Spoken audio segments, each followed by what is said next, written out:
travel around na i-share sa atin na si Pars Rojo. Baka gusto nyo rin na magkaroon ng e-scooter after watching this.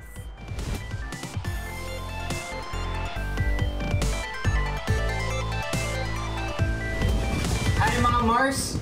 I-share ko lang sa inyo ang isa sa mga bago kong hobbies, ang pag-i-scooter. Pero syempre, para sa parents and kids watching, start muna tayo sa basics. Yung mga ganitong e-scooter ay nag-range siya from 15,000 to 100,000.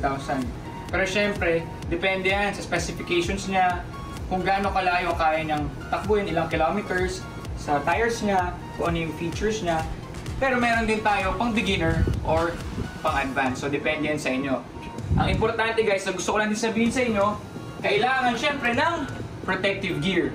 Ito ang pinakamahalaga, ang helmet. Dapat lagi tayo may suot na ganito. And syempre, ang elbow pads. Yan, itong elbow pads. Kailangan to guys. Ang knee pads. Iba na ang protected tayo, bukod sa safe tayo, di ba? And syempre, pag madami tayo makakasalimuhan ng mga tao, kailangan important naka-face mask pa rin tayo. So guys, let's go! Mag-zoom na tayo, ready na? Tandaan nyo ulit important ang protective gear. So nakasuot na ako ng protective gear ko. And mas maganda rin, mas light yung suot nyo dahil medyo mainit ngayon para kahit paano presko. At maganda rin ang colorful para nakikita kayo ng mga tao sa paligid nyo. At paglalabas kayo, makikita kayo ng mga sakyan. So let's go guys! Woohoo!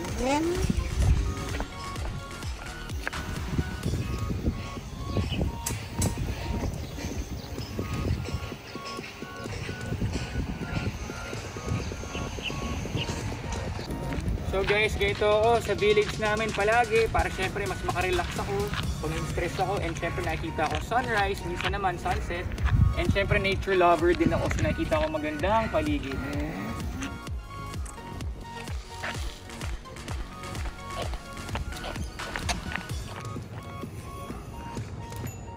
So, para sa mga kids and teens watching, make sure na pagbutihan nyo pag-aaral nyo para worth it naman ang reward nyo. And syempre, magpapaalam kayo sa parents nyo. Alam ko naman napapayagan nila kayo kapag binagbutihan nyo pag-aaral nyo. But above everything else, mag-iingat kayo palagi ha. Enjoy zooming around with your e-scooter.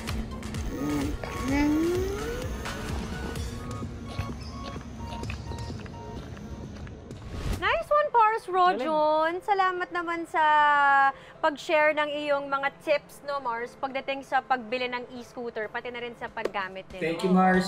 So, kadalasan, kailan mo siya nagagamit, Pars? Ako kasi talaga minsan, aminin natin minsan may mga stress tayo, minsan anxiety kasi nag-iisip tayo. Usually kasi ginagawa ko yan pag morning, pag sunrise, kasi parang sarap din simulan ng umaga na positive ka.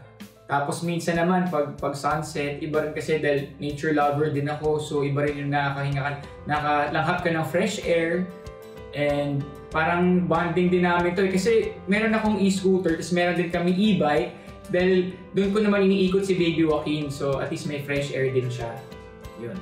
Alam mo, Mars, it's true. I mean, it doesn't have to be a form of exercise, but just to get outside, to be able to get in that some vitamin air, D. just to, and really for some sun.